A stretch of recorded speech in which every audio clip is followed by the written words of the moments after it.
This is the VOA Special English Technology Report. A new Internet training center in Togo will give young people in that part of West Africa a chance to improve their job skills. The International Telecommunication Union and the computer networking company Cisco Systems launched the center. A telecom company in Lomé is also taking part in the effort. Robert Shaw of the ITU says students will learn the basics of what he calls the real plumbing of the Internet. Internet protocol-based networks, they're almost behind everything we do. They run the financial systems. They might be controlling the power systems. So either directly or indirectly, we're dependent upon these systems. And there's a lot of pressure to have trained people. This month, 5 instructors completed 2 weeks of intensive training known as the Cisco Certified Networking Academy.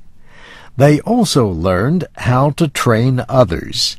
Robert Shaw says this kind of train-the-trainer program helps meet a growing demand for professionals in information and communication technologies, or ICT. The Internet and these networks are growing so fast, it's really hard to keep up. And it's a bit like what they said in Alice in Wonderland. You know, you have to run twice as fast just to stay in the same place. And the rate of change means it's very difficult for the classical educational programs to keep up with the demand that's out there in the marketplace. Mr. Shaw says recent years have seen an even stronger demand for these kinds of programs in the developing world. At the end of 2010, there's about 2 billion users on the Internet.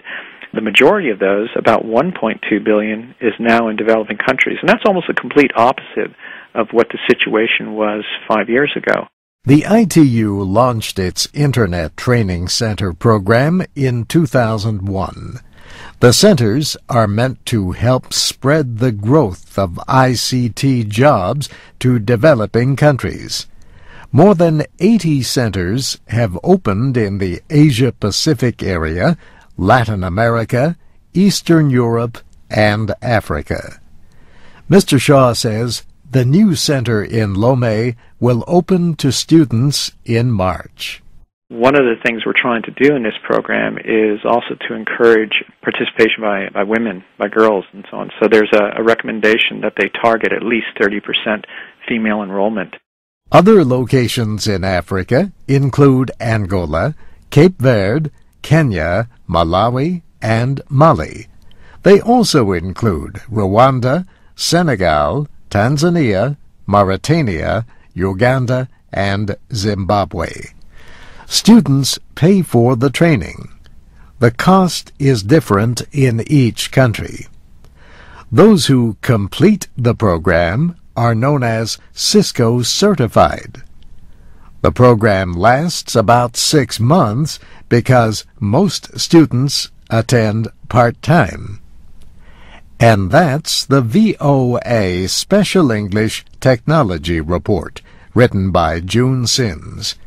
You can read and listen to all of our reports at voaspecialenglish.com. You can also join us on Facebook, Twitter, and YouTube at VOA Learning English. I'm Steve Ember.